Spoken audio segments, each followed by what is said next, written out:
This is exactly right. Capture your favorite summer feeling with Pandora Jewelry. Discover a collection inspired by the sunshine, freedom, and moments that make the season unforgettable. From sun-kissed metals to personalized pieces ready to be engraved with your summer mantra. Each design moves with you from beach days to golden nights and every memory in between. Shop Pandora Jewelry's new summer collection in-store or online at pandora.net and let your summer unfold. Goodbye. Summer is for adventures, road trips, and adding a whole lot of miles to your car. That's why it's worth stopping at Valvoline Instant Oil Change first. Their trained techs help you get road trip ready with an oil change and an 18-point maintenance check included with every oil change, checking your tire pressure, wipers, lights, and more. Valvoline Instant Oil Change techs complete over 270 hours of training, so your car's in capable hands. Best part? You can stay in your car and you're in and out in about 15 minutes. Valvoline Instant Oil Change. Change wisely. Goodbye. The Hulu original series Furious is now streaming on Hulu and Hulu on Disney+. Starring Emmy Rossum as Alice Black, Furious follows a rookie FBI agent on the hunt for Catherine, played by Lola Pettigrew, a mysterious and calculating female serial killer. While Alice upholds justice, Catherine kills for it, terrorizing the rich and powerful men of New York in her pursuit of vengeance. With secrets that change everything, Alice discovers there's a thin line between hunter and prey. Watch the Hulu original series Furious. Now streaming on Hulu and Hulu on Disney Plus for bundle subscribers. Terms apply. Goodbye. Clap it up. Clap it. Ready? 2022. Let's do this thing. Woo! 1, 2, 3.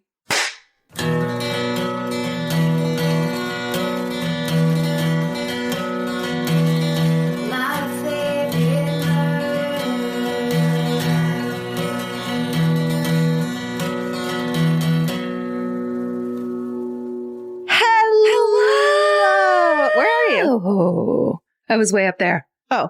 Hello. Like that. Yeah. Oh, I get it. And welcome, To my favorite murder. the podcast. That's Karen Kilgariff. And that's 2022's Georgia Hardstart. Oh, I'm a brand new lady. Look at her go. Look at me go. I got pantyhose and I'm fucking doing it. Long blonde hair. You wouldn't recognize her. She's brand new. I'm a brand new lady in 2022. Pantyhose. I don't know. Something about like that reminded me of the 80s, like working women now wear pantyhose. You know, like, pantyhose and high top Reeboks. Let's do this thing. Go to the office. It's a brand new you. We're swinging briefcases on the subway. Hey, watch it, lady. You're stepping on my toes with your Reeboks. What's up? Let's do this. What if we did the whole podcast just continually encouraging each other to do it? Yeah, you get that, Karen. You go get it, girl. And you slay, girl. Slay. Take it here, take it there, and bring it around. And bring it into 2022. I feel very positive about this new year. How do you feel? Okay. I feel I haven't given it much thought, to be honest with you. Oh, really? Have you been busy? Too busy. I guess I'm not maybe I'm depressed because I'm not. Could be. I think I'm a little depressed because I'm not really I guess I've been new year, new me thing, but I don't have it right now in my system. Not feeling it. No. More of but have you been relaxing? Is it part of that? Oh, that could be it. Yeah, I've definitely we had 3 weeks off, which was great. You and so I. Nice. We pre-recorded everything, so we actually got to take that break. And there was a lot of nothing going on, which was really nice for me. And yeah, so maybe I'm still in the downward motion and it's not depression. It's just laziness. I mean, could be. It's like, as long as it's, look, there's always crying, especially with some of these holiday commercials. I've just been like, Nora's favorite thing is look over and then poke me. And I'll be like, so what if I'm crying about this? One thing, because it's just like, well, you get it out now. Wow. While you can. At commercials. Oh, yeah. Kind of anything that wants you to feel that way, I'll absolutely go there ×2. Have you, since you're home with your, 14-year-old niece? Soon to be 15. Oh, my God. And your sister, were you watching the Hallmark Christmas movies that were on and amazing? We didn't do that. Is that what you were doing? Vince and I were just like randomly turning them on, like, you know, watching HGTV and then flipping around and stuff. And they are so good and bad. Like they're exactly what you'd think. You know, there's Chad Michael Murray and he's the carpenter and and he needs to become this thing. And they are all on Christmas and they need to save Christmas at Christmas Town or whatever. It's like, it's really, and there's the beautiful girl and there's her friend. And then there's the one. She's like a book editor, but she's home for the holidays. But she's sad because it's just her and her mom this year. Right. And that was her high school boyfriend. And like it's basically that movie with Reese Witherspoon. What's that Sweet one? Home Alabama? Sweet Home Alabama. Like so much Christmas in your fucking, it's like sticking your face in a Christmas tree. Yeah. Intense and great eyeliner. Like that's all it is. Yeah. And sometimes it's like there's often a goofy best friend or an old best friend or some kind of very minor low key conflict of like fitting back into the hometown or being in a new town. Cause I'm a busy gal with fucking pantyhose and shoulder pads. Pantyhose. From the city. And now I'm going back to my slow it down time. Can I slow it down with these super tight pantyhose on? I don't know. And then there's Chad Michael Murray to help her unroll those pantyhose. Oh, that's right. Right down. The sexiest move in sex. Just, you know when a man takes you by the waist and then takes those control top pantyhose and begins rolling them down your hip. And they make that noise. That's why there's that scene in every porn. That's right. Speaking of porn, you know, another thing I watched that was so delightful and enjoyable was a bunch of porn. Yes, always. The shoulder pad porn. It's totally my thing. 80s movies, aka shoulder pad porn. MacGruber has a TV show. Did you watch it? No. There's like I didn't know that. I think it's on Peacock. There's like, you know, a 6-episode MacGruber, which I had just found the movie recently with Vince and was like, oh shit, I love this. Yes. And there's a TV show and it's so good and like light and like exactly stupid and dumb and what you need. Yeah. And help me out because now I can't get Chad Michael Murray's name out of my head. He's in it. No, it's Ryan Phillippe. Is that what you're saying? No, he's MacGruber. Yeah, he's in it. Yes. He's in it for sure. And I just thought you were talking about the other cheeky, like jaw chisel blonde guy. Yes, the other classically hot guy. But then there's the classically hot guy that actually is subverting that look because he's so funny. Will Forte. Yes, Will Forte. Oh. Who is, and this is, now I'm going to seem like a hypocrite, but I've met him before. And if anyone's a fan of Will Forte, you need to know that he is the sweetest, nicest, coolest, most normal person in real life. Thank you, Jesus. Like from day one. Has to be. Right. And because here's my thing. Okay. I never expected him to be like that because he's really, really good looking, in my opinion. Okay. That's your type, like the blonde kind of, what is it? He has a little bit, what is it? Well, I don't know. He looks like probably someone I went to grammar school with. Therefore, I think he's cute. He's totally cute. He always looked to me like the kind of guy who wouldn't be nice because why would he have to be? Because he's really good looking. Well, he's funny. So then of course he's nice because. Yes. Oh, well, that's not been my experience. Oh, right. I forgot. In the least. But he was the exception to the rule to the point where he always says hi. And it's that kind of thing where I'm just like, I knew you in like 1998. Yeah, you don't need to do that anymore. Yeah, but he does. But this whole story, I wish the story seemed credible.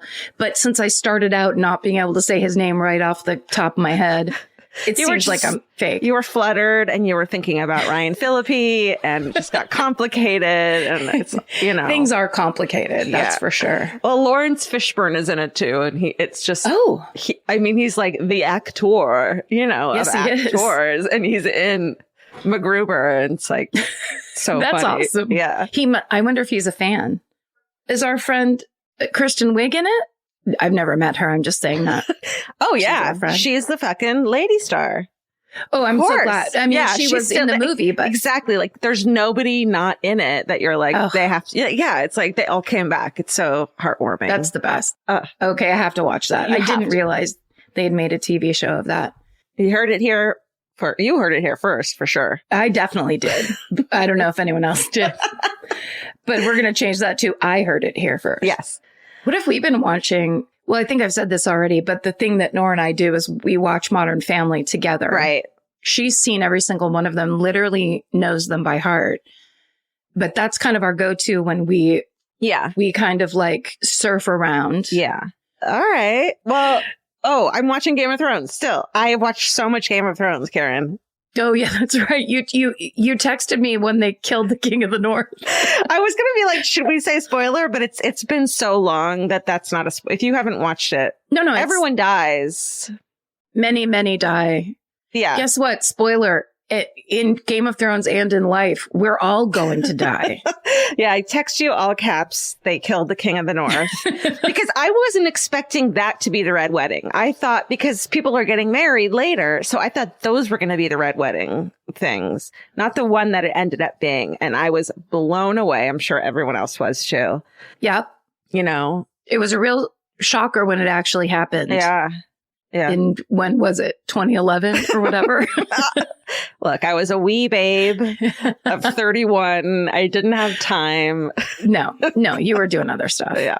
No, it's so good. I mean, that's the thing. They set you up to think you know what's going to happen and then they boom. I think they were one of the first shows like that were like, oh, we'll kill anybody. You cannot trust that anyone will be here next week. Don't get fucking attached. All right. But I am attached to Arya. So I know she lasts, but I know nothing lasts in Game of Thrones.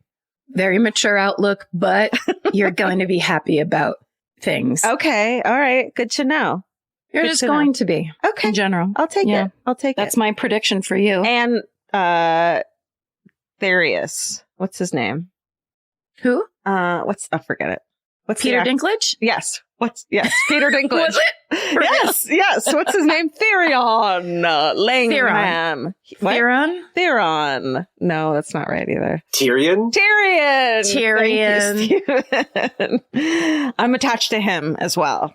Well, you should be. Okay, but I'm not going to get my heart broken like right now.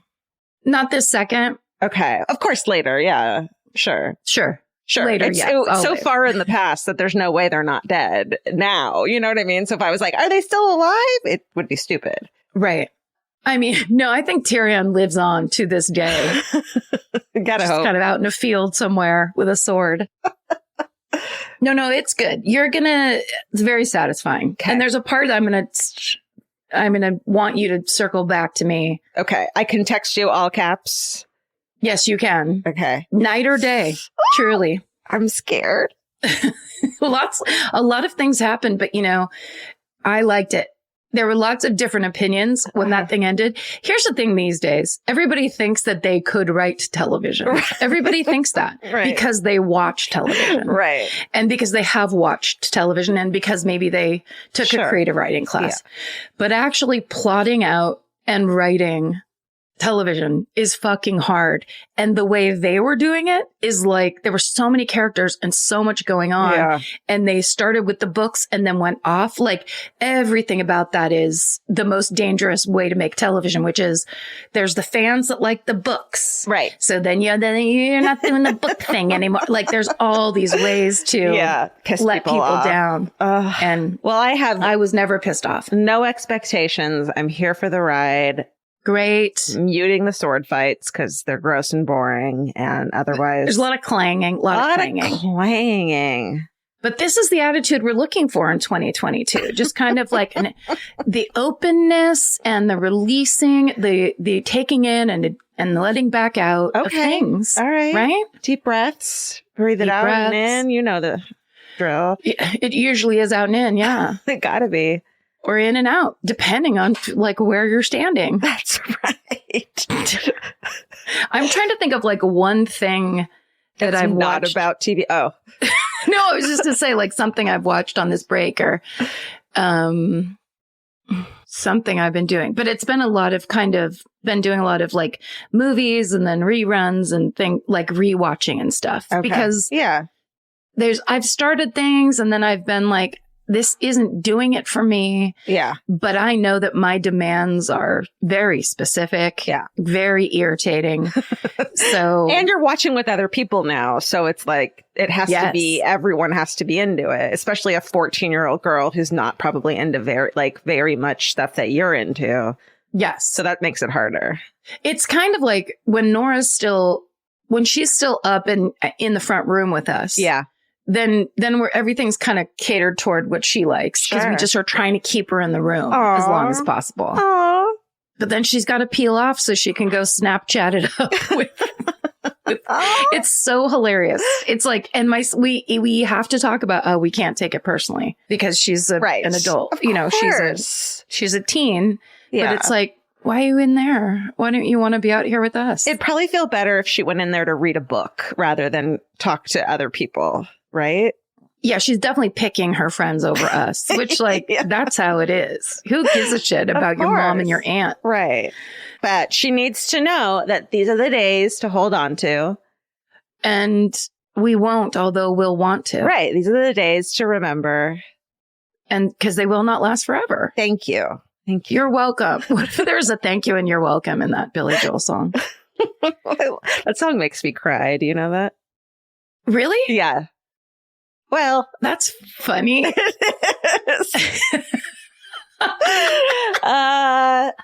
Yeah.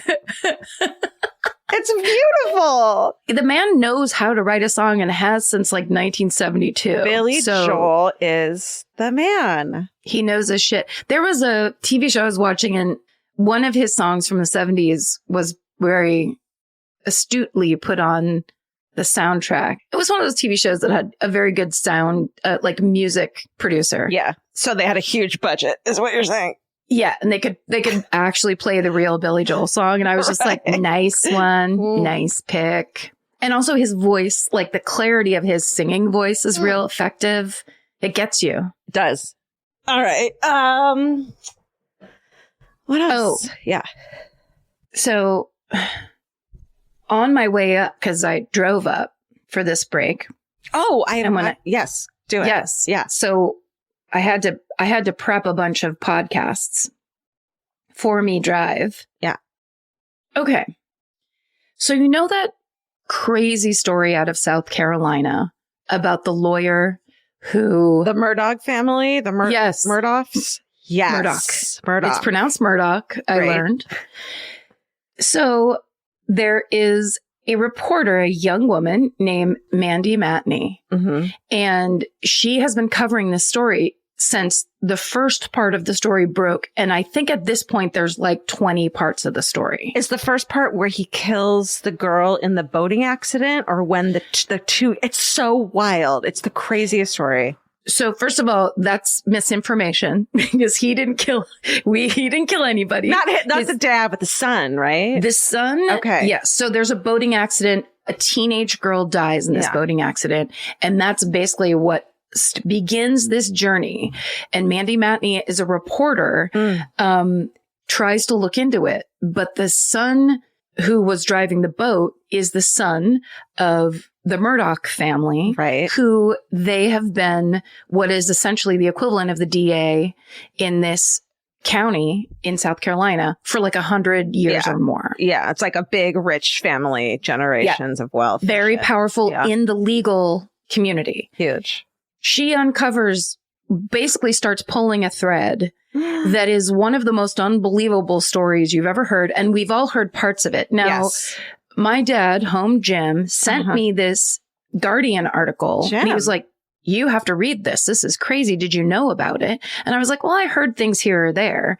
This article is basically this comprehensive thing because the person who wrote the article has been listening to Mandy Matney's podcast. So the podcast is called The Murdaugh Murders.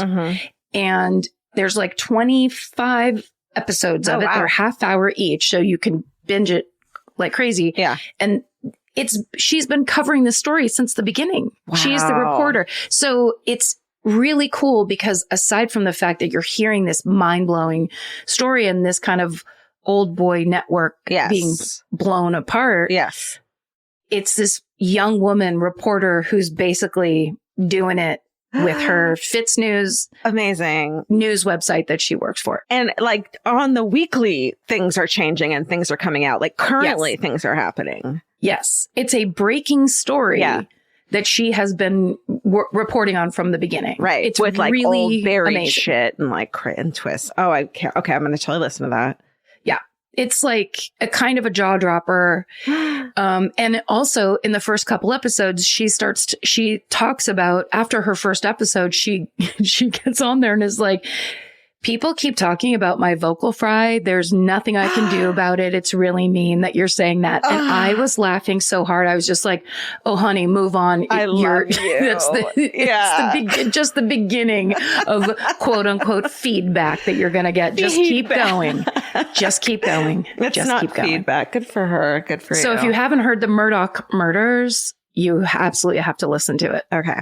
Yeah. Can I do one real quick? Please. That I listened to throughout, like whenever I was cleaning something throughout the, not the pandemic, but our vacation.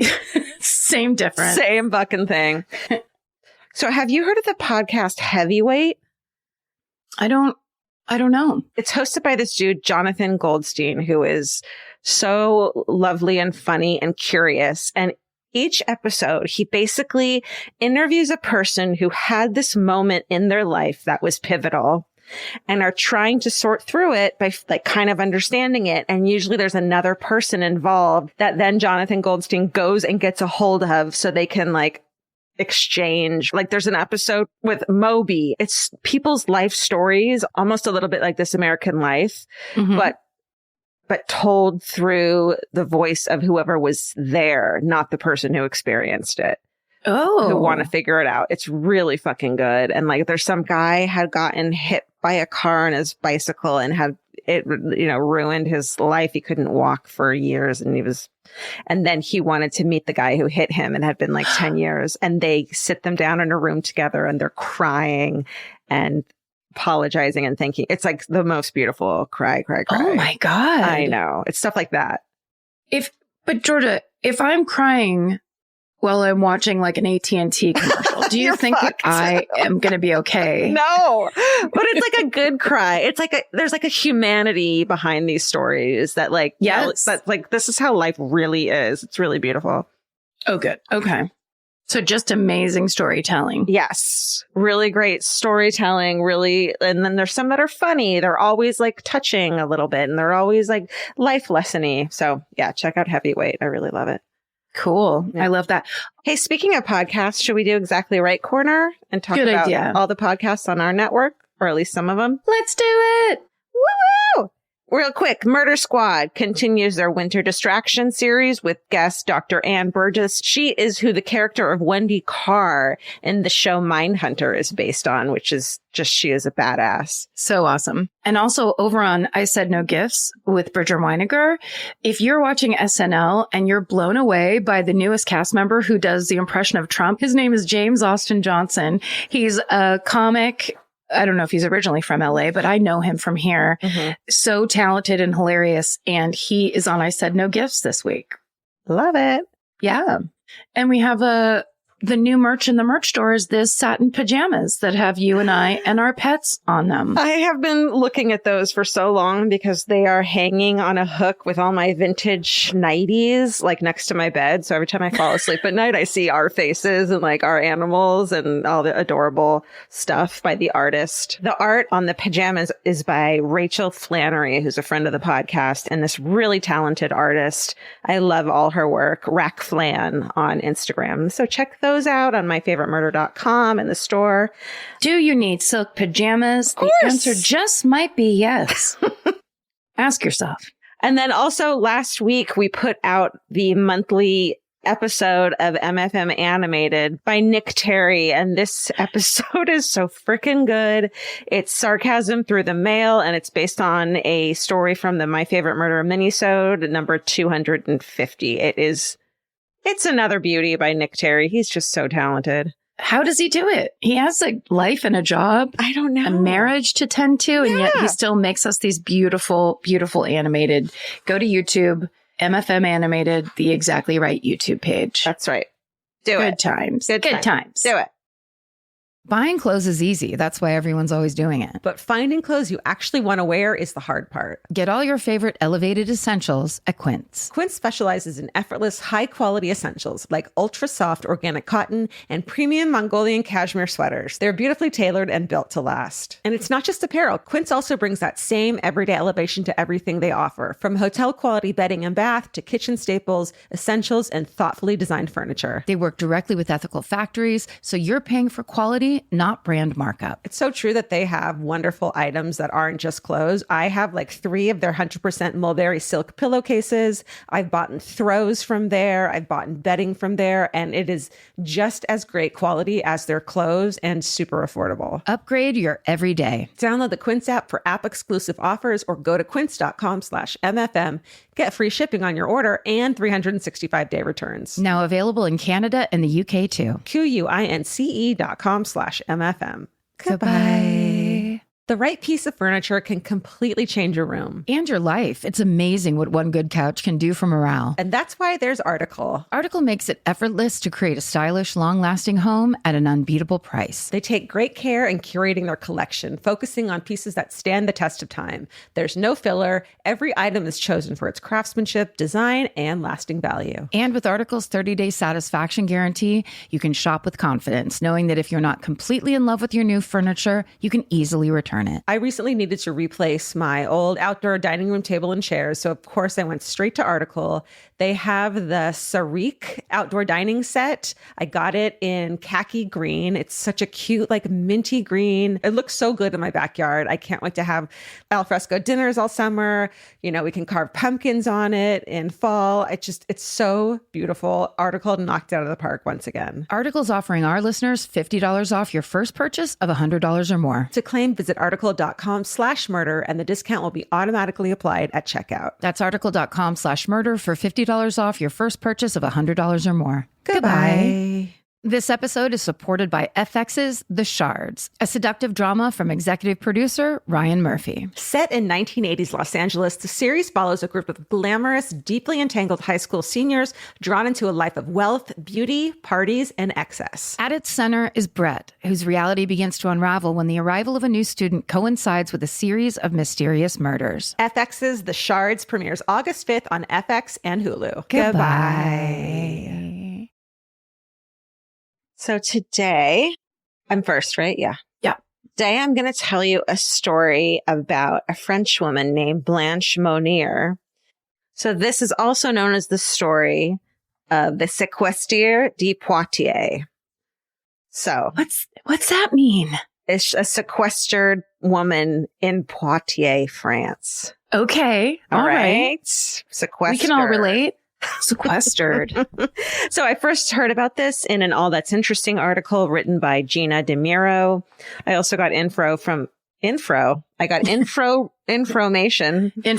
That's right. From a History Daily article written by Lily Rowan, a Ranker article by Inigo Gonzalez, 2 Chicago Tribune staff articles, and then these are all old-timey magazines. These are all old-timey newspaper articles, one from the New York Times, Brooklyn Life article also written by E.M. Milzner.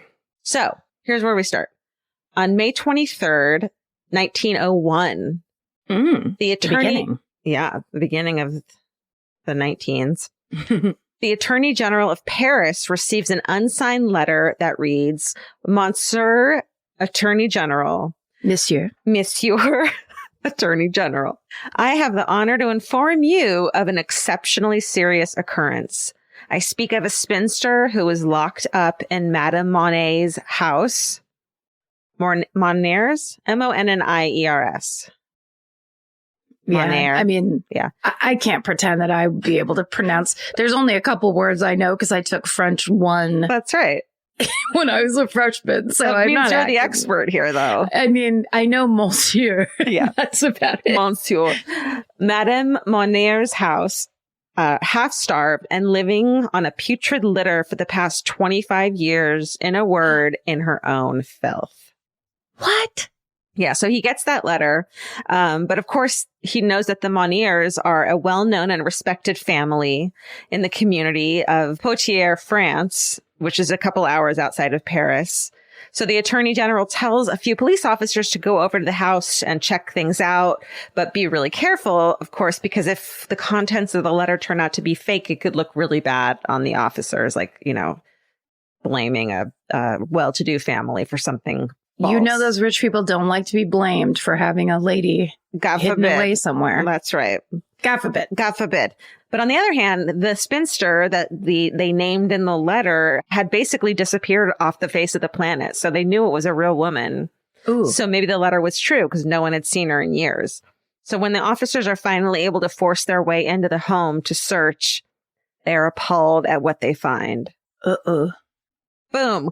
Let's go back real quick. Oh. How exciting was that?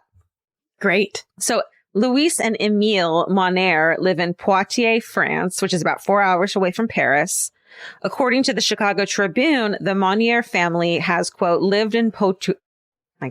Lived in that town. Thank you.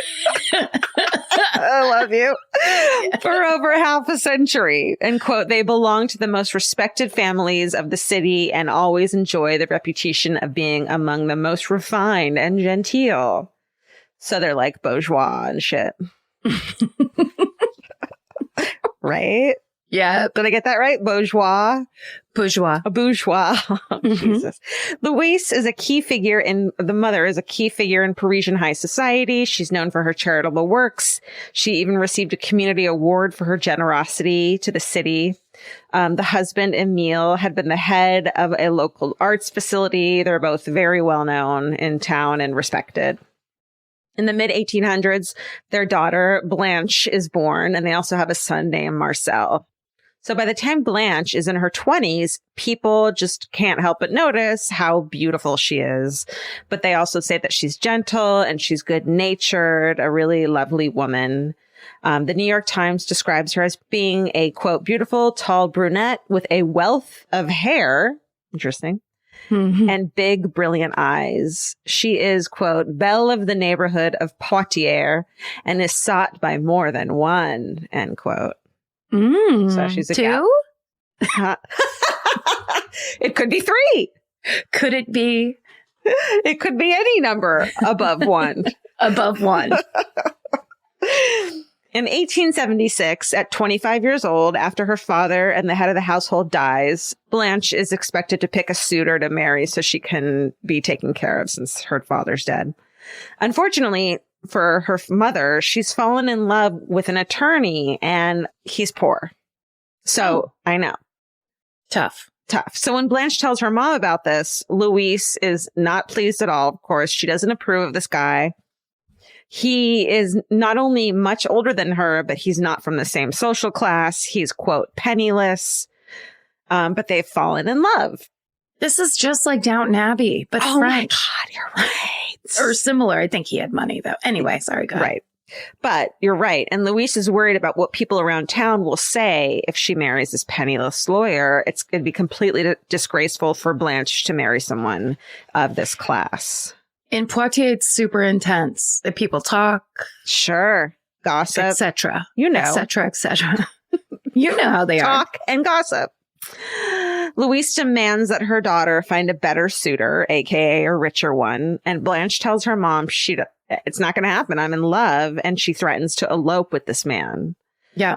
But Louise doesn't give in. Instead, she locks Blanche in a 9 by 12 foot room in the attic.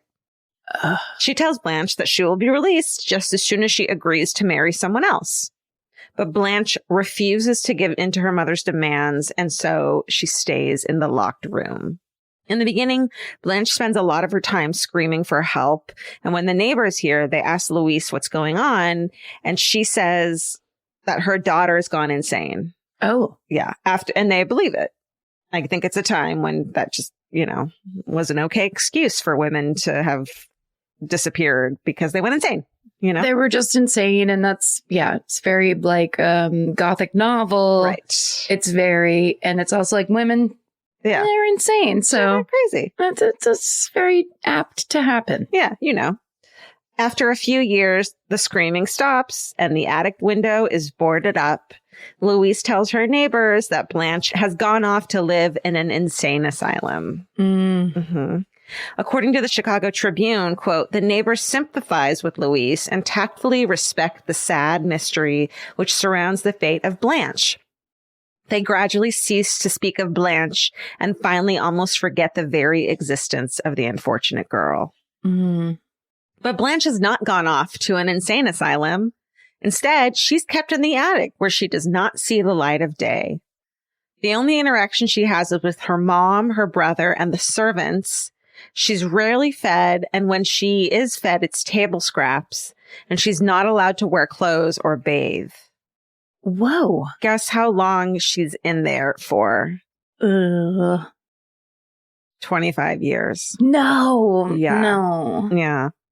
After like year 17, wouldn't you be like, okay, I'll date. I'll date around. But I feel like at that point, it's like they had to keep their little secret. Like even after a year or two, I think she's wasting away. They can't just bring her back into society. Right. Yes, exactly. You know? They've kind of, they're in an impasse, mother and daughter. Right. And also, I bet you the mother was kind of intense to have done it in the first place and then held to it in that way. Yes, absolutely. Like there's not a lot. There's some imbalance of chemicals going on in this household. Throughout the household, yes. Right.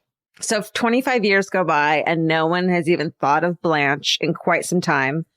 Then on the 23rd of May, 1901, as we talked about in the beginning of this story, the Attorney General of Paris receives the unsigned letter telling him of the, quote, spinster who is locked up in Madame Monnier's house, half starved and living on a putrid litter for the past 25 years in her own filth. So the Attorney General then sends the police officers. They're finally able to get into the house. Louise's son, Marcel, lives across the street with his wife and daughter. He says, you can't come in to look at it.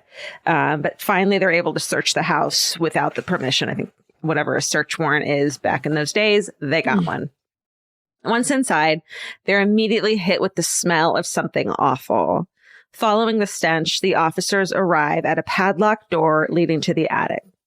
The officers break the lock, and inside they find complete darkness. They can't see anything, but they can smell something, and it's rancid. It's so bad that the officers immediately are like, we need to open a window, but the window's boarded up and hidden behind heavy curtains. Oh, no. An officer later detailed what happened next, quote, we immediately gave the order to open the window. This was done with great difficulty, for the old dark-colored curtains fell down in a heavy shower of dust. To open the shutters, it was necessary to remove them from their hinges. As soon as the light entered the room, we noticed in the back, lying on a bed, her head and body covered by a repulsively filthy blanket, a woman identified as Mademoiselle Blanche Monnier. Okay. Can I tell you what I'm thinking of right now? Yes. Did you ever see the movie Pet Sematary? It's exactly that. And there's a photo of this woman, and it looks like that scene. No.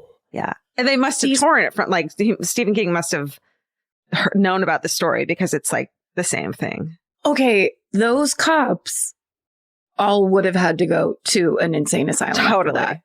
Just standing in the room like, what's going on in here?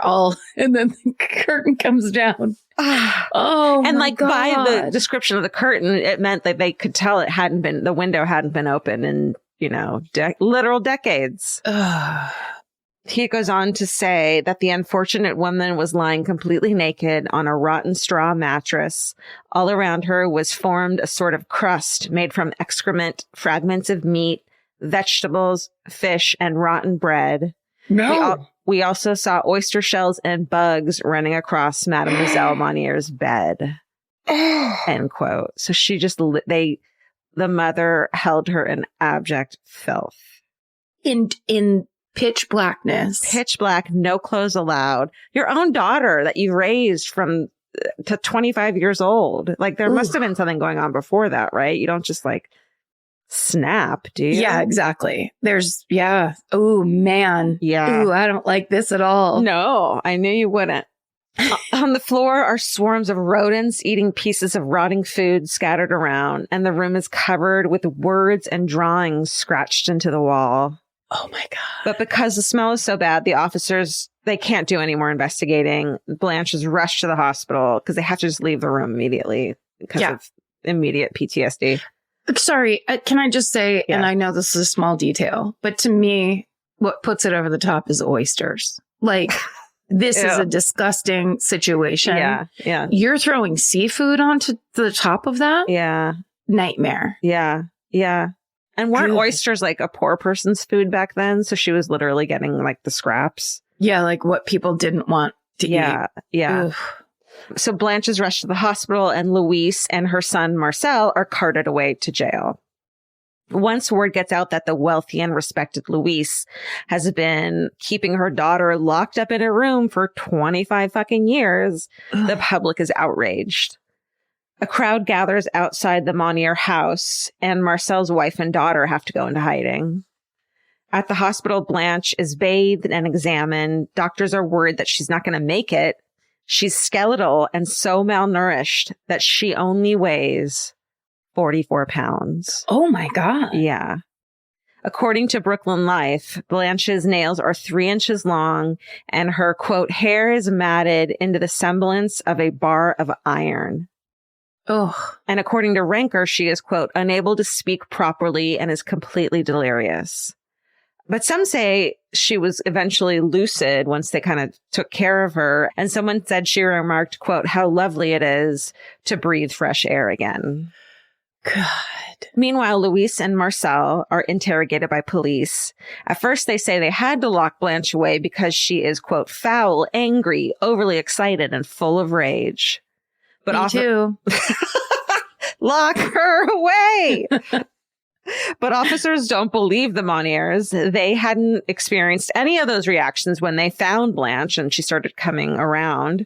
They said that at the hospital, Blanche had been completely calm and happy when she was finally given a bath. And so Marcel and Louise's story just doesn't add up.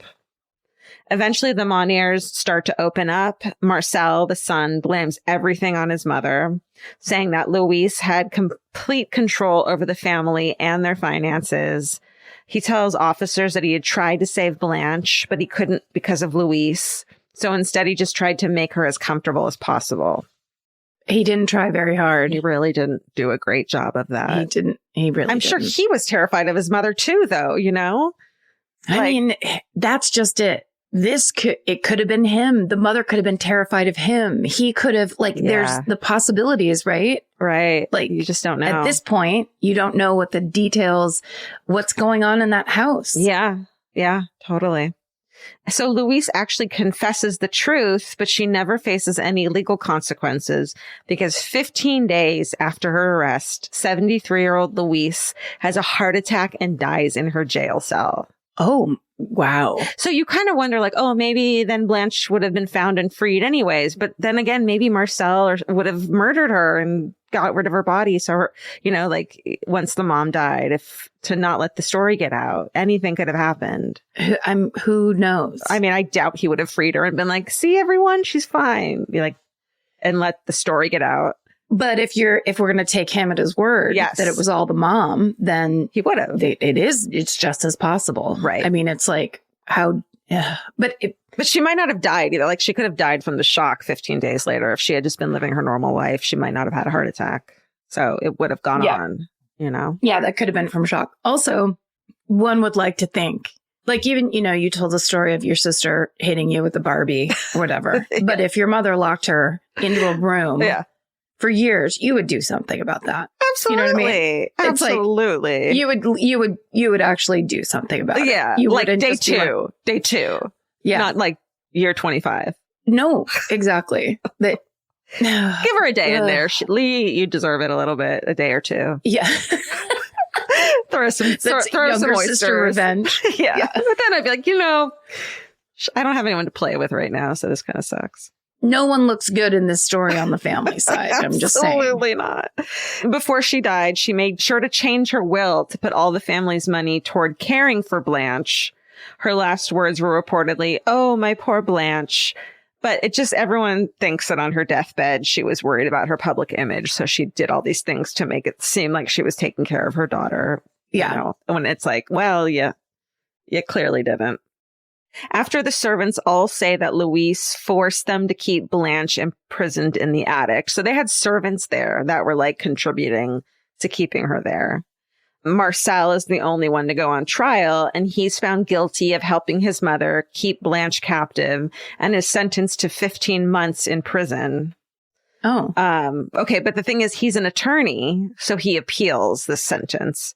Sure. He knows exactly what to say. He says Blanche could have left at any time, and no one forced her to stay there. She's like, she was chained to a wall and writing on the walls about being held captive. So it's highly unlikely that you're just going to let yourself starve to the brink of death and sit in filth. That's insane. And at this time in France, though, it wasn't a crime to not help free someone that you didn't imprison. So if someone else imprisoned someone, not your problem, essentially. Yeah, I get it. Yeah. So technically, he hadn't done anything wrong. And the court agrees and Marcel is freed. The public's really angry at it, and him and his family have to go into hiding. Eventually, Blanche is able to gain weight and speak in short sentences, but spending half of her life locked up in a room, of course, has done a lot of damage to her psyche. And she's so traumatized that she never makes a full recovery. She lives out her final days in a sanatorium before she dies 12 years later in 1913. To this day, no one knows who wrote the letter about Blanche's living conditions to the Attorney General. One of the servants. It's been rumored that it was one of the servants, or one of the servants told someone they know and they told someone. Like the servants didn't even do it. Or some people also think that the brother Marcel finally gained enough courage to go to the police, but neither theory has ever been confirmed. And that is the story of Blanche Monnier, who was imprisoned in her mother's attic for 25 years. I need to see that picture, even though I kind of don't want to. You want me to show it to you? Yeah. Oh, no. No. The poor woman. That is, horrifying. That's truly what horror movies are based on and made out of. Yes. That's a horror movie. Yeah, totally. Now we need the heavyweights version where it's those policemen telling the story of that. Oh my gosh. Can you imagine? You're just kind of like, oh. This episode is supported by FX's The Shards, a seductive drama from executive producer Ryan Murphy. Set in 1980s Los Angeles, the series follows a group of glamorous, deeply entangled high school seniors drawn into a life of wealth, beauty, parties, and excess. At its center is Brett, whose reality begins to unravel when the arrival of a new student coincides with a series of mysterious murders. FX's The Shards premieres August 5th on FX and Hulu. Goodbye. Grocery shopping seems like it should take 20 minutes. And then 2 hours later, you're standing at the checkout with a frozen pizza and 6 different types of chips. Lucky for you, there's Hungry Root. Hungry Root is like having your own personal shopper and nutritionist all wrapped in one. They'll take care of the weekly grocery shopping and recommend groceries and meals tailored to you. Once you tell them about your goals and preferences, they fill your cart with personalized recommendations. And those recommendations get smarter as Hungry Root learns more about what you did or didn't like. Most of Hungry Root's recipes can be made in just 15 minutes or less. You can't get any easier than one pan shakshuka. I've always said that. Yeah, I love the convenience and also the fact that I don't have to go park anywhere. Thank God Hungry Root's around to help us shop and help us build really healthy and delicious meals. For a limited time, get 40% off your first order, plus get a free item in every box for life. Go to hungryroot.com/MFM and use code MFM. That's hungryroot.com/MFM, code MFM to get 40% off your first box and a free item of your choice for life. Goodbye. There's nothing better than just laying around. Whether you're fully horizontal or at a slant, it cannot be beaten. Unless, of course, you have a Lola blanket. Lola is the world's #1 blanket, crafted with ultra-soft luxury vegan faux fur and a signature 4-way stretch that sets it apart. Their products are machine washable and double hemmed for durability, and they stay flawless. No pilling, no shedding, even after repeated washes. And there's more. Lola also makes weighted blankets, matching pillow sets, and super soft pet beds. earbuds. Lola is a great go-to gift. It's personal, beautiful, and something your loved ones can actually use every day. For a limited time, our listeners can get 40% off select Lola Blankets products with code MFM at checkout. Just head to lolablankets.com and use code MFM to get 40% off your order. After you purchase, they'll ask you where you heard about them. Please support our show and let them know we sent you. Wrap yourself in luxury with Lola Blankets. Goodbye. Okay. Great. That was creepy. Yeah, sorry about that. No, that's why I'm here. That's why I show up to work. True. That's why I like this job so much. Okay. So my story, the reason I'm doing this story this week is because someone named Tyler Jones on Twitter at Tyler_Jones92 sent all of us a tweet that said, quote, "Please do this story. It's a wild ride. And we all know you love a Texas Monthly article." Yes. Right? Which is very true. Yeah. And the main reason we love those articles is because the great journalist Skip Hollandsworth writes for Texas Monthly. I believe he's actually like an executive editor or some. Probably. He's very high up there. And he wrote the article that Tyler Jones 92 sent. So it's Love a perfect Skip Hollandsworth, friend of the family too. Friend of the family, but also like the thing about Skip Hollandsworth's articles is that I'm just retelling his article. Right. And we say this every time we do this. The same thing with the amazing bank robber story. It turned out to be that woman, which is one of my favorite stories of all time. It's Skip Hollandsworth's article, his journalism, his research. Yeah. And I'm just basically giving you a Cliff's Notes version of it so that you can go and read it. Right. And what I think we've promoted this before, but Texas Monthly has a podcast network now. Yeah. They have their own podcast, which you should absolutely go and explore because the journalism for Texas Monthly is excellent and amazing. Their stories are incredible. And Skip Hollandsworth has a podcast called Tom Brown's Body. Right. Which I started listening to. That's really good. Really, it's very sad. It's about a teenage boy in a small town in Texas that went missing and the investigation around his, what you eventually find out is murder. But also, I don't know that I knew this, but Skip Hollandsworth wrote a New York Times best-selling and award-winning book called The Midnight Assassin, The Hunt for America's First Serial Killer. And that's about the Austin servant girl slayer. I covered it a long time ago. Servant Annihilator, right? The Servant Annihilator, yep. And that story is from 1885. Yeah, crazy. And that book, you can also get it on audiobook. I just downloaded it for my drive home. Yes.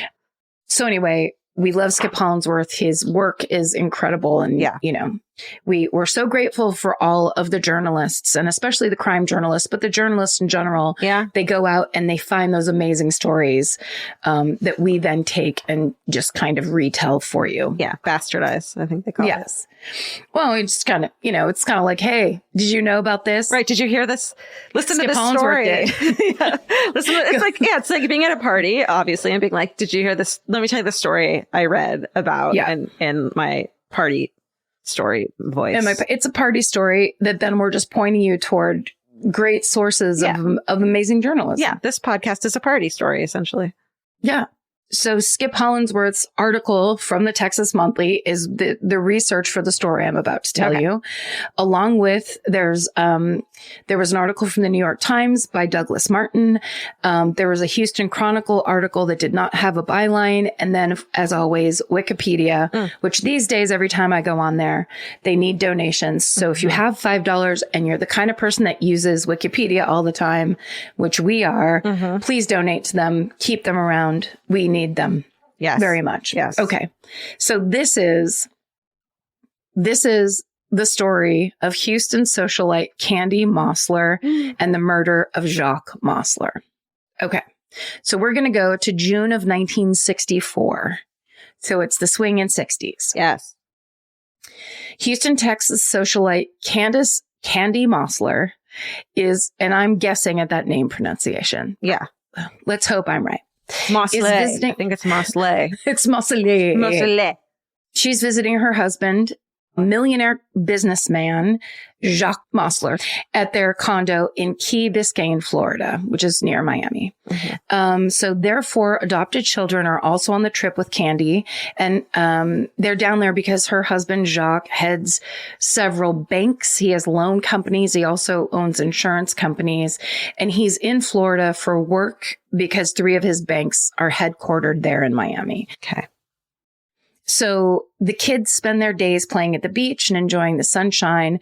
Unfortunately, Candy's suffering from debilitating headaches, so she visits the local hospital on 4 separate occasions for treatment.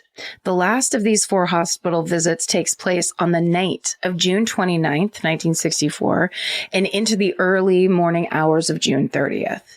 So Candy brings all 4 kids with her, and she also runs errands along the way. So first she stops at a hotel to mail some letters. Mm-hmm. Then she treats the kids to burgers at a diner.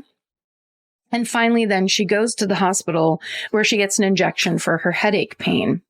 Candy and the kids get back to the condo around 4:30 in the morning. Oh my God. Uh-huh. Like... When have you ever? When have you ever in your life? Yeah, after a rave when I was 16. I remember one time I snuck back up after everyone went to bed so I could watch Letterman when I was like 12. Mm-hmm. And my dad woke up. So it was 12:30 at night. And when my dad woke up and found me, he acted like I was shooting up drugs in the front room. He's like, "What are you doing?" He like went insane. And so that's... Usually if you're a kid and you're up at 4:30 in the morning, something is terribly wrong. That's just my history. Absolutely. Okay, so they get back to the condo and they find Jacques dead on the living room floor. Huh. His body's wrapped in an orange blanket. His head shows signs of blunt force trauma. And when they unwrap him from the blanket, they find he's been stabbed in the abdomen 39 times. Holy shit. So when the police arrive and they examine the body, they see this, they know it's overkill. And so they immediately question immediate family, which is Candy. Right. So let's talk about Candy Mossler. She is born Candace Weatherby on February 18th, 1920 in Buchanan, Georgia, which is 55 miles west of Atlanta. She's the 6th of 12 kids in a poor farming family. Oof. So she grows up, no phone, no radio. She works on the farm like all her brothers and sisters, picking cotton, planting crops, tending to chickens, like works on the farm. I feel like you have that many kids to have workers on the farm. Yeah. Right. Or just because you don't have birth control. Sure. There's no choice. Yeah. So from the beginning, Candy dreams of more. She is said to have always been putting on a show, dressing up, pretending she's a princess, you know, kind of having to live in a fantasy world. So in 1932, when she's 12 years old, her mother dies, giving birth to her 13th child, who also dies. So just tragic. Yeah. Her dad falls into a deep depression, starts drinking. He's unable to handle 12 kids on his own, obviously. So he moves out of Buchanan. He leaves the younger children with different family members, and the older kids are left to fend for themselves. 12-year-old Candace ends up living with her grandfather, but she essentially has to raise herself. Yeah. So it's a very tough childhood. Yeah. As a teenager, her grandfather encourages her to find herself a husband to take care of her. Sure. How encouraging. So that's when she meets a family friend named Norman Johnson. So Norman's a civil engineer. He's 10 years older than her. They get married in 1939 when Candace is 19, and they move to Anniston, Alabama, and they have a son named Norman Jr. But Candy very soon grows bored with the stay-at-home mom life. She starts volunteering at the USO nearby at Fort Benning. She hosts parties for soldiers, and she meets and befriends lots of soldiers there, most notably Winthrop Rockefeller. Oh, shit. So, yeah, Winthrop is the son of billionaire John D. Rockefeller. Damn. We've all heard about him and his center in New York City. Yeah. His net worth in 1937 was $1.4 billion. Today is $19,301 million. Oh, so my God. Made of money. So Winthrop and Candy grow very close, so much so that when Candy has her second baby, Rita, in 1943, lots of people wonder if the baby is Norman's or Winthrop's. The actual paternity is never tested, never proven. No one knows. Yeah. In the mid-40s, Norman gets a job at a shipyard. The family moves to New Orleans, but soon after, Norman and Candy get a divorce. So Norman moves to Boulder, Colorado. Candy stays in New Orleans with her 2 kids and fends for herself, which she's obviously used to doing. Yeah. She finds work as a model for local department stores. She also designs her own line of lingerie. So she's clearly a very smart woman and a very beautiful woman. She's like immediately a working model as a mother of 2. And getting this work inspires Candace to travel to New York City and attend the Barbizon School of Modeling, which apparently was open in the 40s. Wow. All right. I had no idea. Yeah. I thought that was just an 80s thing, but it's been around for a long time. Barbizon. So when she finishes up there, she moves back to New Orleans and she decides to open her own modeling school for young girls. In addition to teaching girls how to do their hair, their makeup, and maintain a thin figure. Right? All dreams do come true, everybody. She also promises to give her students, quote, self-confidence, grace, poise, and elegance of speech that will make you a person of real distinction, unquote. And actually, there's newspaper ads for this modeling school that feature Candy's face in them. Oh, my God. And I guess the thing at the school is they would throw a parade down Canal Street and all the students would like show off their different talents. Do like a modeling thing at the end of it. Just like stick a book on your head, take a walk down Canal Street, and let the people of New Orleans know how thin you are. So... like rumors are swirling around town that the modeling school isn't Candy's only means of income. People are saying she makes money as a sex worker herself and that she has set up an escort service under the guise of teaching dance lessons. Oh, no. So apparently men go in for the dance lesson. They're partnered up with a woman. And then after they dance, there's adjoining bedrooms that they split off into. They do a quick shuffle into the adjoining. Yeah, like what? And 2 and 3 and slam the door. So despite these rumors, Candy she has her head held high. She's doing her business. Yeah. No shame in her game. She volunteers for local arts organizations like the New Orleans Opera, helping to solicit donations.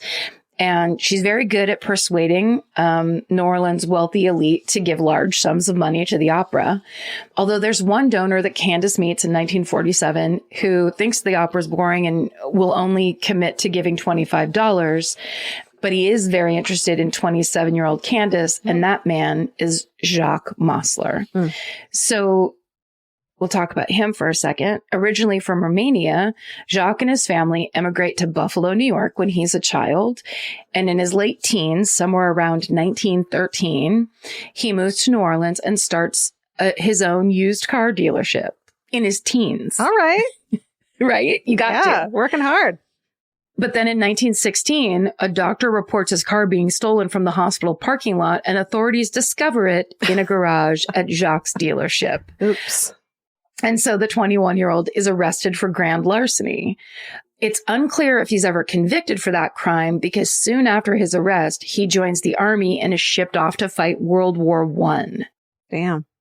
When he returns from war, he sells the dealership. He opens a loan company. It starts off small, but then it becomes successful. And then that allows him to open more loan companies, and he opens insurance firms and finally banks. So he is a wheeler dealer. When you own the bank, you're wealthy. Yeah, you're doing pretty good. Yeah. Or did he buy the bank? Was the bank for sale? Oh. Like, how did it work back then? I don't know. He's 22 years old in 1917, and he marries his first wife. He has 4 kids with his first wife. 30 years later, in 1947, Jacques files for divorce, and he basically focuses his efforts just on business. And that's what he's all about. He has spent the past 30 years becoming a multimillionaire. So he's very well known in these elite social circles, but he mostly keeps to himself until he meets Candace when she's soliciting for the opera. So a few weeks after obtaining Jacques' $25 donation, Candy and Jacques happen to bump into each other at the zoo. Oh. So everyone knows that Jacques takes a walk every day for his lunch break at the zoo. Okay. So whether it's just a weird coincidence that this supermodel Candy is also at the zoo at lunchtime, it doesn't matter, because running into each other, they immediately start dating, and they get married 2 years later in May of 1949 in Fort Lauderdale. So the next year, the newlyweds relocate to Houston. Houston is undergoing this massive, upgrade thanks to the oil boom.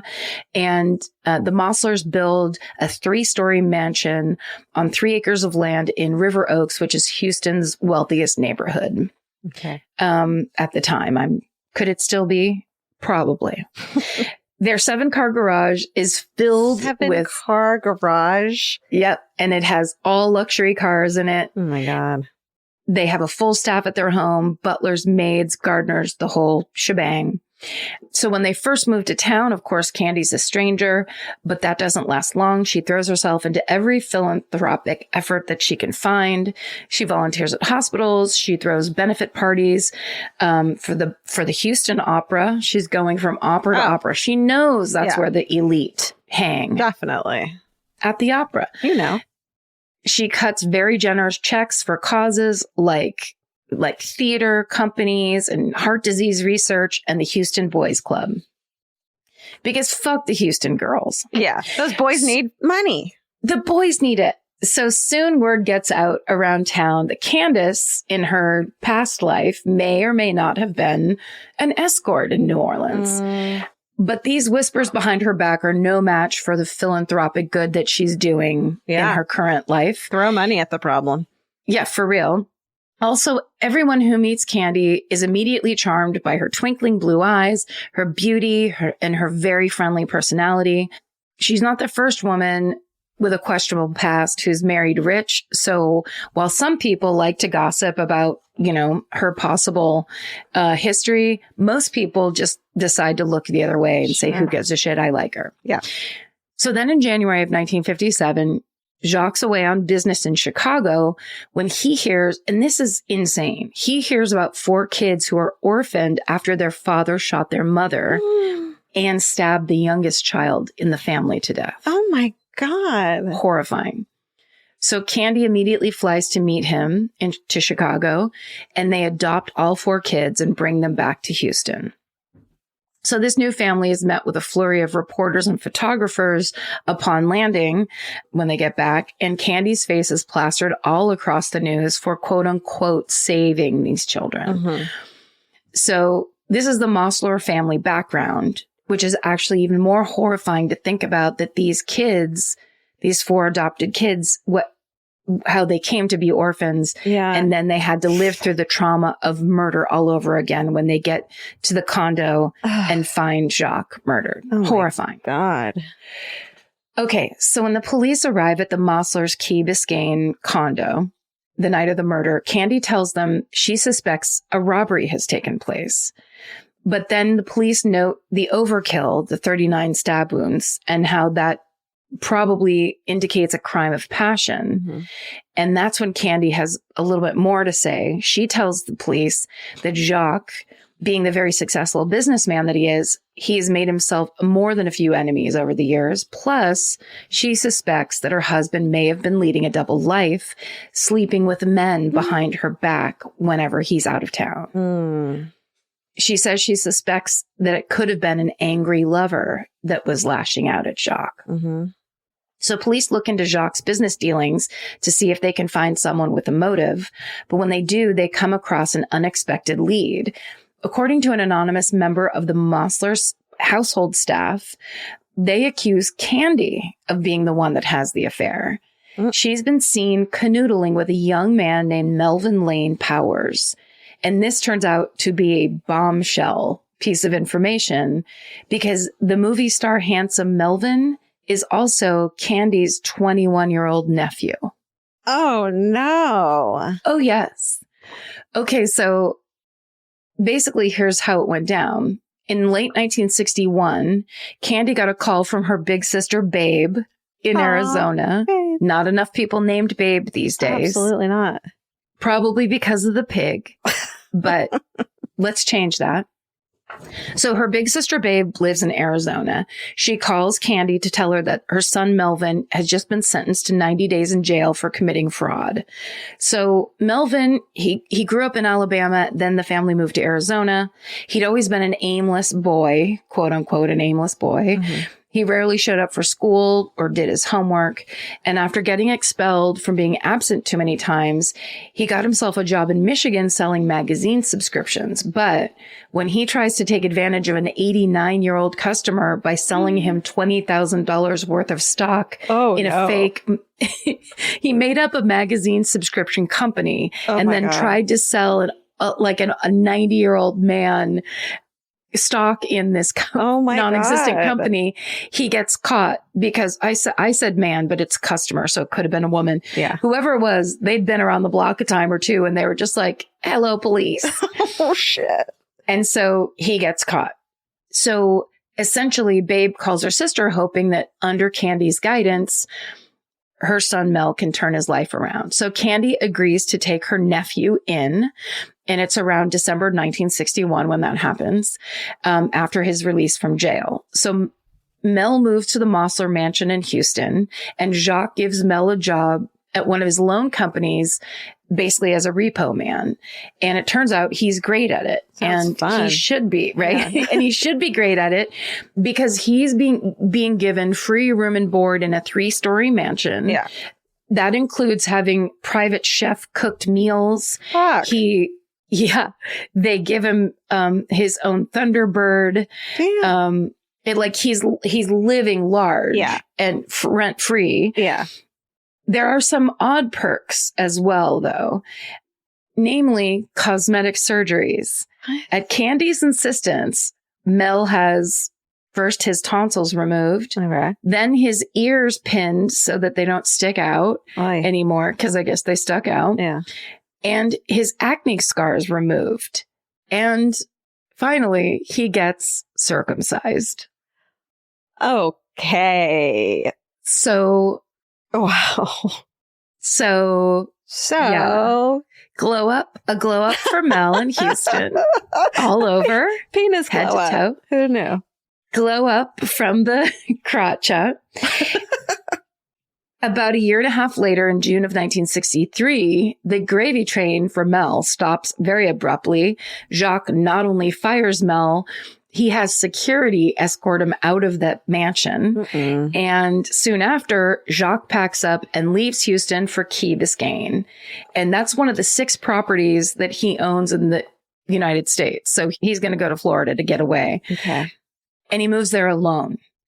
So when people ask Candy where Jacques is and what happened, why he decided to kick Mel out of the house, she says it's because Mel wanted to start his own business that conflicted with Jacques' business interests. And she says Jacques moved to Florida just for business reasons because he's opening yet another bank in Miami and he needs to be in town to get it up and running. Sure. So after he gets kicked out of the Mossler mansion, Mel moves 24 miles south of Houston to Webster, Texas, where he starts a business selling mobile homes. So this is where police find him on July 3rd, 1964, 3 days after the murder. They question him. Mel tells police that on the night of Jacques' murder, he was in Houston at the movies. But the problem is he doesn't remember what movie he saw, and he doesn't remember what theater he saw it in. Oh, sure. That happens to me all the time. I just forget a thing that just happened. It's just a blur of entertainment. He wasn't used to all those pictures coming at him so fast. Moving pictures? They're talkies? What Mel doesn't know is that the police have already looked into him. They've been investigating him for a couple days. They learned that on the afternoon of June 29th, 1964, Mel arrived at the Houston airport with a suitcase, bought a one-way ticket to Miami, and landed there later that day. See, that's the thing about being hot is people notice you when you go places. People, they're like, hey, did you see a guy that looks like he should be in the... Yes, I did. Yes. I did. It's like, did you see a normal looking guy? Probably. Were his ears sticking out? No, they were pinned tight back to his head. I saw a hot guy, all right. Yeah, everyone. It's such a good point. Everyone's going to remember Mel. Yeah. Him blazing into the airport. Also, why did you buy a one-way ticket? Absolutely. Never fucking do that. Even what if you're are you doing? Yeah. Suspicious. Okay. Then once he got in Miami, according to an eyewitness, he goes to a bar called the Stuffed Shirt Lounge at the Holiday Inn. Yeah, he does. Genius. Oh, I want to be there now. If anybody's grandma has a matchbook from the Stuffed Shirt Lounge. Or one of those little stirry things that they... Yes. Or a napkin. Anything. A napkin. From the Miami Holiday Inn bar, the Stuffed Shirt Lounge. We will pay you a pretty penny for that thing. Whatever. Literally a penny. But it'll be pretty. We'll shine it. Okay. So this bar in the Holiday Inn is right near Jacques' condo. All right. At the bar, Mel asks the bartender for an empty soda bottle. He leaves, bottle in hand. And then at 1 a.m. the same night, Mel comes back into the bar and orders a double scotch. See, don't be hot and suspicious. An empty fucking bottle? Like, what are you? That isn't an order. No, don't just go around in the world acting like people aren't going to be like, I was hoping he'd come back. Right. And then he did. Right. Or also like, yeah, there was this weird guy who came in that night. Like, don't be weird and have people remember you because you got an empty bottle. Also, because if you're hot, but then you turn out to be weird, people remember you even more. Right. Because that's the weird hot guy. Weird hot guy, which is usually they're either suave or they're just kind of nothing. Or like a But douche. if you're weird and hot, yeah, what are you doing? Yeah. Stop it. It's like, those ears are pinned back, aren't they? They used to stick out. Wait a second. You're newly circumcised. Hey, man, you have that swagger, I can tell you recently had surgery. You have the vibe of a newly circumcised man. And you can't fool me. Oh, God. Okay. So basically around 4:30 in the morning, the same time that Candy goes back to the condo and discovers Jacques' body, Mel's back at the Miami airport buying himself a ticket back to Houston. Dude. Also, don't go at weird times to places. Like, people will remember you. Can you imagine you're the woman that works at like the American Airlines desk and here comes, you know, the James Dean of your era. I think that was James Dean. Oh, it was James Dean. He actually had a shoot down. Here in Florida. comes basically James Dean, who's alive and well at this moment, maybe. But weird. Super weird. Okay, so obviously caught in a lie during questioning, police arrest Mel and at his Webster office, and they charge him with capital murder. So with Mel behind bars, the police obtain a search warrant and scour his office, and they find a photo of Mel and Candy cozied up together at a nightclub, and some letters from Candy to Mel in which she calls him, quote, my darling. And also there's an excerpt that reads, quote, the image of your face is before me. I can almost feel your face against mine. I could not think of life without you. I love you. I need you. I long for you. Auntie Barbie. Love Auntie Candy. Auntie Candy, that's what I meant.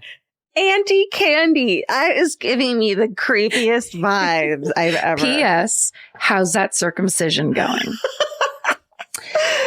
As news spreads about Mel's arrest and Candy's possible ties to Jacques' murder, all of Houston, of course, it's like shockwaves, right? It, yeah. Gawkers drive by the River Oaks mansion in droves, hoping to get a glimpse of the now infamous Candy Mossler, so much so that she has to hire security guards and police have to come and direct the heavy traffic in her neighborhood. Wow. Yeah. But she's not there. She's been admitted to St. Luke's Hospital for something called, quote, nervous strain. Oh, I have that. Yeah. Can I go away to a resort now? Absolutely. Yep. Buy your way into St. Luke's Hospital. She couldn't have had it too bad, though, because she invites journalists to interview her at her bedside. Or I should say she welcomes them. Maybe they showed up and she was like, sounds good to me. Yeah. She calls her alleged affair with Mel absurd and denies that she or he had anything to do with Jacques' murder. Then she transfers herself to the Mayo Clinic for further medical treatment. Yeah. And she rents an apartment nearby for her kids and for their nanny. She remains at the Mayo Clinic for the next year while Mel remains behind bars. Yeah. Wow. She just kind of posts up and the police continue their investigation. Candy only leaves Rochester once during this time, and that's flying to D.C. to visit Jacques' grave at the Arlington National Cemetery on the anniversary of his burial. She insists that she loved Jacques with all her heart, and she never was with him for his money, declaring publicly that she, quote, would have been happy with him in a telephone booth. So then Candy agrees to one last interview with the Miami Herald in which she states that Jacques was experiencing a mental decline in the last months of his life, also claiming that one of Jacques' alleged male lovers had been sending him love letters and even tried to blackmail him for $75,000. The media frenzy continues, and despite her efforts, the public's outcry for Candy's arrest grows louder and louder.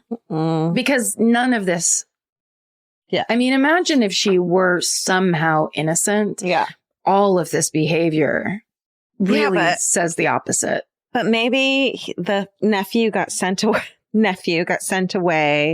And she was like, I got to fix this with my husband. I'm not going to leave him for my fucking 21-year-old nephew. I need to fix this. You know, you need to go away. Sends away the nephew. The nephew's so irate that he, on his own accord, is like, well, maybe if I kill the husband, she'll be with me. And kills him. And she has nothing to do with it. But why would she get home at 4:30 in the morning? Here's the thing. If she went to the hospital for like she was getting migraines, I mean, like that's what it sounds like to me. Yeah. She's like, hey, kids, if they have a nanny that travels with them, where's the nanny? Or did she not bring them? I mean, there's so many questions and concerns. Okay. So on July 20th, 1965, Candy's informed of her impending arrest. So the outcry actually gets answered. So she agrees to fly from the Mayo Clinic back to Miami to surrender rather than let the news outlets capture a salacious arrest photo. But when she lands in Miami, the media is there waiting for her, of course. They hit her with a flurry of questions about whether or not she murdered Jacques or whether or not she was sleeping with her nephew, who's half her age. Candy maintains her composure, smiles, and says to reporters, quote, well, nobody's perfect. I mean, that is an understatement of the century. It's really true, though. It is true. You can't say it's not true. Okay. So Candy and her nephew, Mel, they have a joint trial that begins January 1966 in Miami. And it's, of course, like the event of the decade. More than 40 national and local news outlets have seats in the courtroom. People line up around the block to get in. And those lucky enough that do get a seat bring packed lunches so they don't lose their seat. Wow. Having to get up and go get something to eat. Candy arrives to court dressed to the nines, of course, as one of her defense attorneys would later put it, quote, you would have thought she was a movie star walking the red carpet. Damn. In their opening statement, the prosecution makes their argument clear. They believe that Candace conspired with her nephew Mel to have Jacques killed while she was at the hospital for her headaches with the kids, thereby giving her a solid alibi. And now that Jacques is dead, Candace stands to inherit his entire fortune, worth at least $7 million then, which is $60 million today. Woo. So Candy and Mel, Their lead defense attorney is a lawyer named Percy Foreman, who is a shark of a defense attorney who would later go on to defend James Earl Ray, the man who assassinated Martin Luther King Jr. Wow. And so Foreman argues that Jacques is to blame for his own death, bold, having business dealings and secret love affairs with shady characters. In his opening argument, he claims that Jacques was, quote, as ruthless in business as any pirate who ever sailed the seven seas, and whose, quote, insatiable sex appetite, unquote, left him vulnerable to attacks and blackmail. So there's zero evidence to back up any of those claims, but he came out the gate. Yeah. During the trial, Foreman calls no witnesses to the stand. Instead, he lets the prosecutors call their witnesses.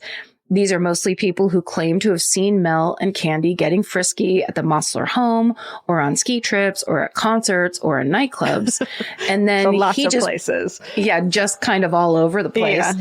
Then he picks apart those eyewitness accounts and tries to discredit them while also simultaneously discrediting Jacques. Witnesses recount seeing Mel and Candy being, quote, too passionate for relatives. That's all passionate is too passionate for the relatives. Word passion and relatives need not be anywhere near each other. One witness recalls seeing the two disappear into a trailer at the Mossler Ranch together, only to go in after and find the bed, quote, rumpled up, unquote. Mm-hmm. One of Mel's coworkers recalls several occasions where Mel bragged about being able to get whatever he wanted from Candy if he gave her oral sex. The witnesses' testimonies are so sexually inappropriate that at one point the judge rules that no one under the age of 21 can remain in the courtroom during the proceedings. X-rated. Saucy. Several witnesses come forward to say that Candace had propositioned them to murder Jacques in the year leading up to his death. One man known around town for his struggles with drug addiction says Candace offered him $25,000 to kill Jacques. He planned to do it with a car bomb, but he was arrested for something else before he was able to do that. Wow. He also claims to have encountered Mel in jail after Mel was arrested, and he claims that Mel told him that he killed Jacques. So he confessed to this other guy. Don't buy that. Doesn't seem the most solid, person. Yeah. In his closing statement, which was 5 hours long and required 3 intermissions. No. Percy Foreman drives home to the jury that Candace is a sweet, innocent woman and that Mel is just an impressionable, innocent young boy / nephew. Got it. After 3 days of deliberation, the jury comes back with a verdict of not guilty for both Mel and Candace. Shut up. For real. They both break down in tears and later thank each member of the jury. They go outside, share a quick kiss, hop into a gold Cadillac convertible, and drive away. Okay, they gave each other... Oh, that's like such a fuck you. Yeah. Yeah. Gold Cadillac. Okay. And they left together. Yeah. I mean, it's just like... Yeah. Wow. Yeah. Okay, so... Candy and Mel spend the next 2 or so years living together back at the Mossler mansion in Houston. They just flaunted it at everyone. Yeah, well, your old friend Double Jeopardy is in place, so they're free. They're free and easy. They built an 8-foot stone wall around the house to try and regain some semblance of privacy, but people still come in from all over to drive by and in the hope of catching a glimpse of either of them. Mm-hmm. Candy's fellow socialites and friends, of course, are less enthused. They stop inviting her to parties and all charity events, but none of this stops Candy. She takes over running Jacques' companies and opens a few businesses of her own. Oh my God. At one point, she opens her own music publishing company so that she can sell songs she's been writing over the years. And allegedly, Judy Garland expresses interest in recording some of Candy's music. What? I mean, yeah. But, she did open a music. I mean, it's just basically like her world. Totally. It's her world. Totally.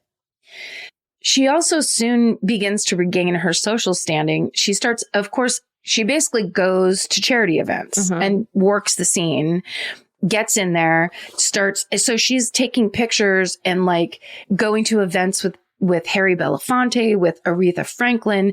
She actually poses for a picture with Martin Luther King Jr. after making a generous donation to the Southern Christian Leadership Conference. Wow. So she's using, you know, her generosity and, you know, using her money basically to buy her way back into society. Yeah. All the while, Mel and Candace are still growing strong. Even if Candace denies their romantic relationship publicly, they're seen at Broadway performances, baseball games. Mel allegedly buys Candace an engagement ring during a trip to Switzerland. Oh my God. And he is actually becoming a successful businessman of his own. He gets into real estate and he buys a piece of property for $2,000, sells it for $110,000. Like he's in the mix. Yeah. They're making money. But after a few years together, Mel starts cheating on Candy. No, what? They were so good together. Who would have thunk it? No. Okay. So Mel wants to break up with her, but he tells friends that he's afraid to because she has a quote, crazy streak. She quote, has a fiery temper and she's unpredictable. So essentially, you know, he's kind of, he had it good for a while. Now he wants out and he thinks he can make it on his own. Candy has a hunch that Mel's been cheating because you're not going to get anything by Candy. She's been around the block a time or two. Absolutely. So they start arguing a lot. During one argument at the old mansion, Mel allegedly goes into the bathroom, slams the door, and Candy fires 3 shots from a 45 into the door. She somehow doesn't hit him. What? I guess it was a huge bathroom. Yeah. It is a mansion. Yeah. So basically that's, you know, they finally decide to call it quits. Mel moves out of the mansion. He grows out his hair and his mustache.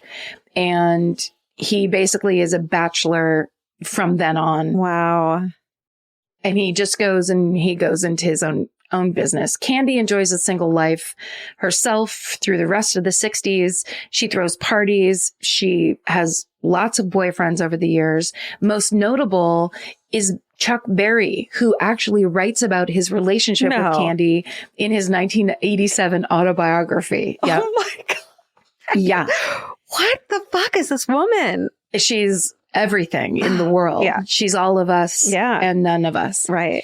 In 1971, Candy settles down once more at age 51 and marries an electrical contractor and nightclub owner named Barnett Garrison, who is 32 years old. Ooh. Yeah, girl. What's up? Why not? Do it. If you can. Yeah. Of course, Candy keeps the legend of her, quote, fiery temper alive. When Barnett starts cheating on Candy, she finds out. Yeah, I know. Come on, guys. It's tough. It's tough, especially back in the early 70s. So she finds out that he's going to this go-go bar, which I assume means a strip club, but it was just kind of like maybe the it was late like, 60s. Yeah, like you couldn't take your clothes off, though, like a burlesque type of thing. But there's still women in cages. Right. So, you know, it's like sexy times. So she finds out there's one he likes to go to. It mysteriously burns down. Holy shit. The fire department suspects Candy of arson, essentially. She denies it, saying only that she, quote, certainly would understand doing such a thing. Yeah. She's like, yeah, bitch. Yeah. I don't like it. No charges are ever filed against her. Of course not. And then just over a year later, in August of 1972, Barnett is found bloody and unconscious on the Houston mansion's patio. No. His gun is beside him, but he looks as though he's been beaten up and fallen from the roof of the house, 3 stories up. Oh, my God. Police enter the home. They find Candy's locked herself inside her bedroom. When they finally get her to open the door, she says she, quote, already shot him, unquote, but there's no bullet wounds on Barnett's body, and Candy is incoherent. either drunk or high. Yeah.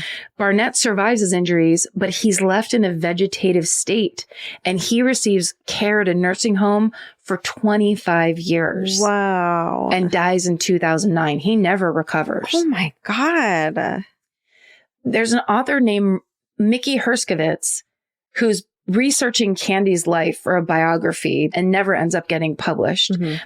But they did all the research. And he said that he heard from one of Candy's relatives that she'd hired 2 goons to beat Barnett up for cheating on her.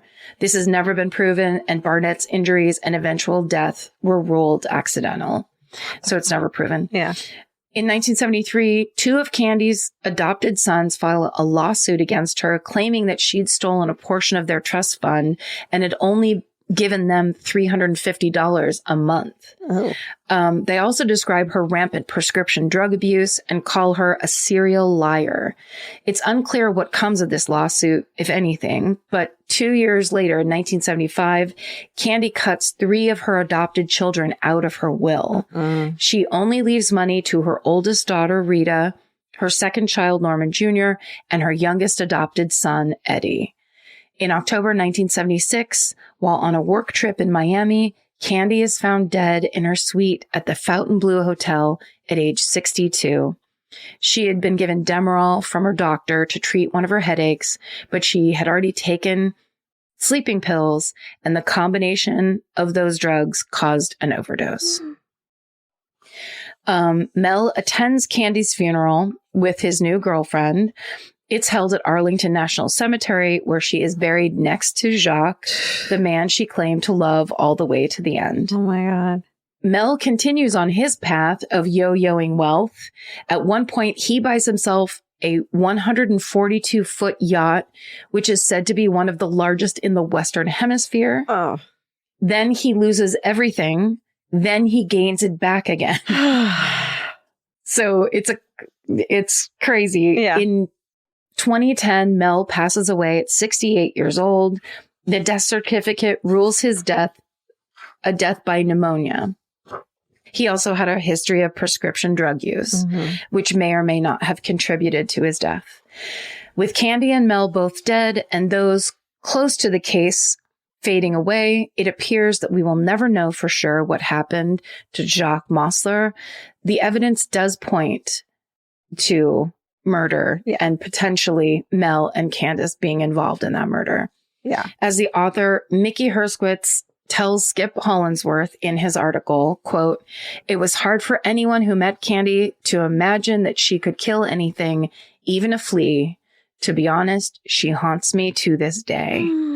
And that is the truly crazy story of the notorious Mrs. Mossler, as told by Skip Hollandsworth. Oh, wow. Twists and turns and having sex with your nephew and circumcisions and so many twists and turns. Allegedly. Probably, but allegedly. But seems like lots of people saw it. But it seems impossible not to, for it to be true. Wow. 2 wild stories this week. I mean, crazy stories. And also an episode that's almost 2 hours long as a huge comeback. Welcome back 2022. Let's do 20 hours and 22 minutes just to make it like, let's marathon this thing. Let's do it. Come on. No one can stop us. Yeah, this is the first of, oh my God, we're almost at 6 years. Yep, we are. This month. Holy shit. 6 years, Georgia. That's the second longest relationship I've ever been in. Hey, girl. Hi. I'm going to get you an engagement ring in Switzerland and get my ears pinned back as a sign of my love for you. You know what I'm going to get for you? What? Circumcised. Thank you. You're welcome. Oh my gosh. Well, Happy New Year, Karen. And Happy New Year to you. Thank you. Happy New Year to all the nude year. Happy Nude Year. Happy Nude Year to all of us. Yeah. May it be very nude. It's so nice to have had a break, but it's great to be back. Yeah. We're going to make this year our own. We're going to make it our own. We're going to pin back the ears of this year and show it who's boss. Let's do it. Let's make this year our nephew lover and do it. We can and we will. Thanks, you guys, for listening. Yeah. Happy New Year. Thanks for listening, guys. Happy New Year. Let's keep it positive. Woo! We know it's tough. Woo! But hey. Woo! Woo! Stay sexy. And don't get murdered. Goodbye. Woo! Woo! Woo! Elvis, do you want a cookie? This has been an Exactly Right production. Our producer is Hannah Kyle Crichton. Associate producer, Alejandra Keck. Engineer and mixer, Steven Ray Morris. Researchers, Jay Elias and Haley Gray. Send us your hometowns and your fucking hoorays at myfavoritemurder@gmail.com. And follow the show on Instagram and Facebook at My Favorite Murder and Twitter at My Fave Murder. And for more information about this podcast, our live shows, merch, or to join the fan cult, go to myfavoritemurder.com. Rate, review, and subscribe. The best time to think about home security is before you need it. That's exactly why they're Simply Safe. Traditional home security only alerts you after a break-in has already happened, and that's too late. Simply Safe is changing that. Simply Safe's US-based live agents identify threats on your property and help deter them so intruders never get to your house. The system is customizable so you can build one that fits your home and your specific needs. The 24/7 professional monitoring is effective and affordable and won't lock you into a long-term contract. I think that's what's so scary for so many people is that long-term contract. And like, what if it turns out you don't like it or need it, but they don't have that because they know you'll like it and you'll know that you need it and feel so much safer when you have it. Like at this point in my life, I would never go without a security system on my house. I just feel safer with actually having Simply Safe around. There's a whole staff at Simply Safe that's waiting to talk to you and help you out. Right now, you can get 50% off your new system by visiting simplysafe.com/MFM. That's half off at simplysafe.com/MFM. There's no safe like Simply Safe. Goodbye. Vacation planning should feel like a breeze, not a deep dive into countless travel sites searching for the best deal. With Cheap Caribbean's Budget Beach Finder, you can search every destination and every date all in one search. You'll save time and money with the Budget Beach Finder. Say goodbye to endless scrolling and tab hopping and hello to Budget Beach Bliss at your fingertips. Go to cheapcaribbean.com to try out the Budget Beach Finder and see just how stress-free vacation planning should be. Goodbye. Goodbye. You know that fantasy where you run into your ex while looking impossibly cute and wildly unbothered? Hill House makes the perfect dress for that moment. Or if you're just running errands. Hill House Home is the brand behind the viral nap dress, known for its signature smocking, ultra-flattering fit, and comfort that makes it a favorite for just about everyone. Celebrities like Taylor Swift, Olivia Rodrigo, Anne Hathaway, and Mindy Kaling have all been spotted in Hill House. These dresses are the definition of versatile, perfect for running errands in the morning and stylish enough for dinner or a party that night. And it's not all they carry. They started with bedding back in 2016, and now you'll find bathrobes, pajamas, children's clothes, and maternity, all with the cutest prints. And it's so true. The hardest time picking out one nap dress because the prints are so dreamy and beautiful. But now that I have it, I'm going to wear it all day, every day. I'm going to throw on my leather jacket at night and look like a total badass. Cowboy boots or cute heels, whatever it is, this nap dress can make it look classy. You look like that classy lady you see at the airport. Hill House makes fun fashion that makes you feel good. Get 15% off your first order of $100 or more at hillhousehome.com with code MURDER15. That's MURDER15 for 15% off at hillhousehome.com. Goodbye.